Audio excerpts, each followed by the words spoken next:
Hey folks, well today we're going to talk about a controversial subject. Now listen, if the comments are on, make sure that you are very respectful if you disagree or you want to make a comment. Um, we live in a martial arts community that's supposed to be respectful, have some discipline, so we can argue about it, we can have differences of opinion, but let's be respectful. One of the things that frustrates people so much when we're talking about giving kids black belts is they feel it cheapens their black belt. You know, and I have been at testings before where kids 6 and 7 years old are getting their black belts and they can't even tie their belt. You know, so I understand it, and it does. If you got black belts in your school that can't do what they're supposed to do, it cheapens everybody else's black belt. So there needs to be a certain standard, and it needs to be consistent. So, what are the conditions for your black belt? You know, karate, martial arts, has really turned more into a fad now. I mean, you know, just about everybody has done it in their life. You know, if schools are just giving black belts away, it just lowers the standard. And when you're talking about, you know, my little Johnny who's 10, 11 years old just got his black belt, it's not like, you know. There's only two things you could be recognized for the rest of your life before you're 18 years old: Eagle Scout, black belt. Okay, so let's don't cheapen the Eagle Scout, and let's don't cheapen the black belt. So the question is, are you ready for this? Can a child be a legitimate black belt? Ooh, that's a big one, isn't it? Every association, every school has their own protocols as to what that really means. Okay, so what's a child? Some associations are 16 years old and under. Some it's 14. Some it's 18. You know what? Is there an age limit on master? A lot of organizations have it at 35. So first of all, we have to define what is a child.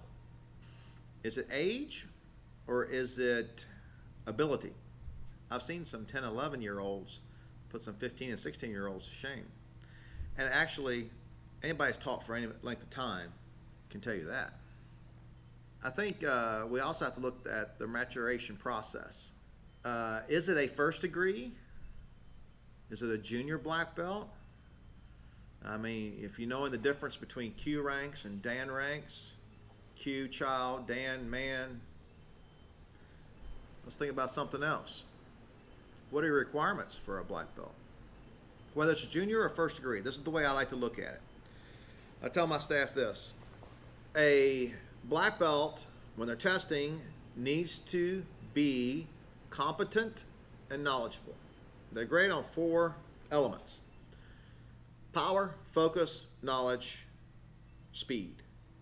So with that being said, competent. What's the definition for me for competency? They need to be able to do what they're supposed to do.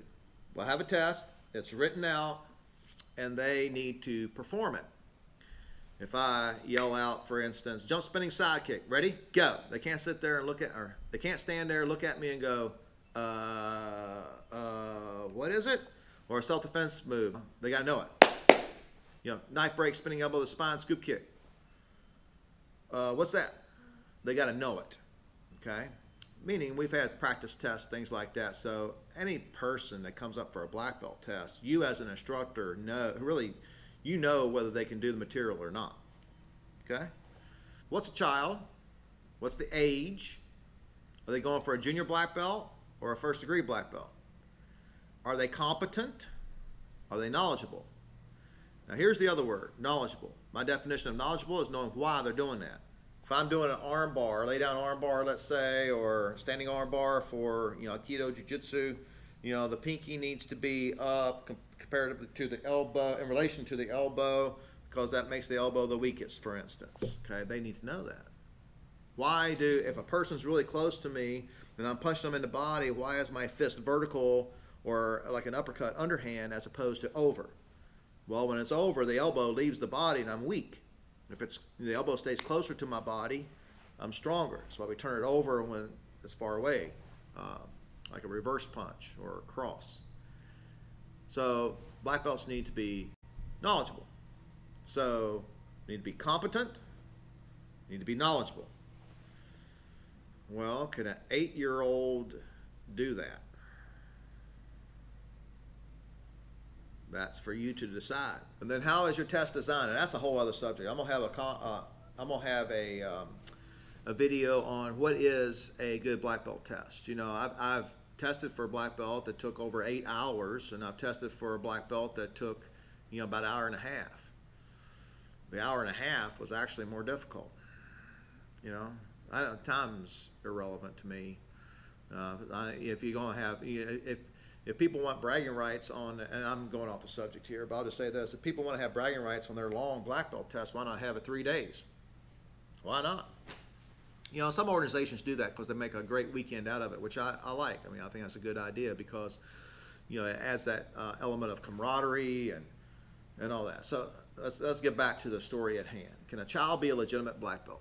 It's your definition of what's a junior black belt and what's a first degree black belt. The difference would be the maturation process in my mind.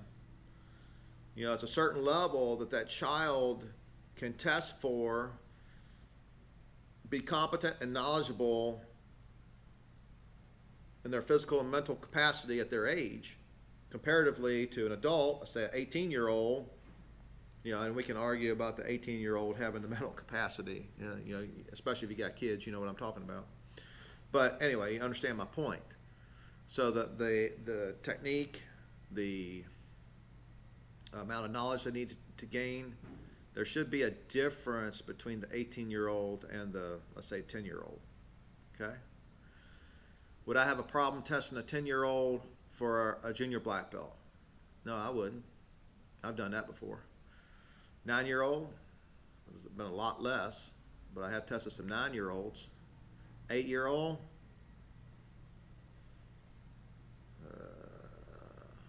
7.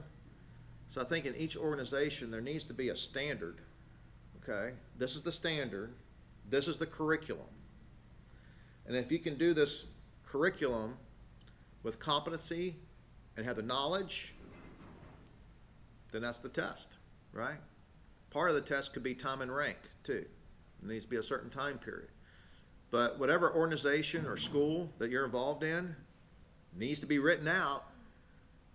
It needs to be, these are the requirements for your black belt test.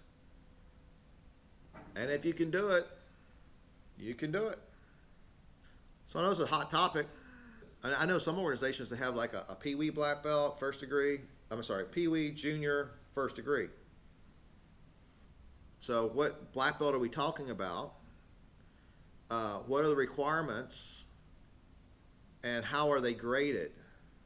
Most schools' curriculum for black belt is set up on 3 or 4 years. The reason 3 years, years and years ago, is, as far as I understand it, in most states, 3 years was the longest contract you could have in a martial arts school for a membership. And so they wanted people to stay as long as they could keep them, right, for business purposes. And so they have curriculum spread out for 3 years, so it'd be 3 years to get your black belt, okay? Do some research on how fast Joe Louis, Superfoot, Chuck Norris got their black belts. They got their black belts pretty quick. Now, I'm not saying that, you know, they only came to class once a week. You know, it was every day back in those days. So, number of hours in a class is real important. All right, let me know. Yeah, let me know what you think. There'll be a lot of comments here, I'm sure, but be respectful, okay? And I'll see you on the next one.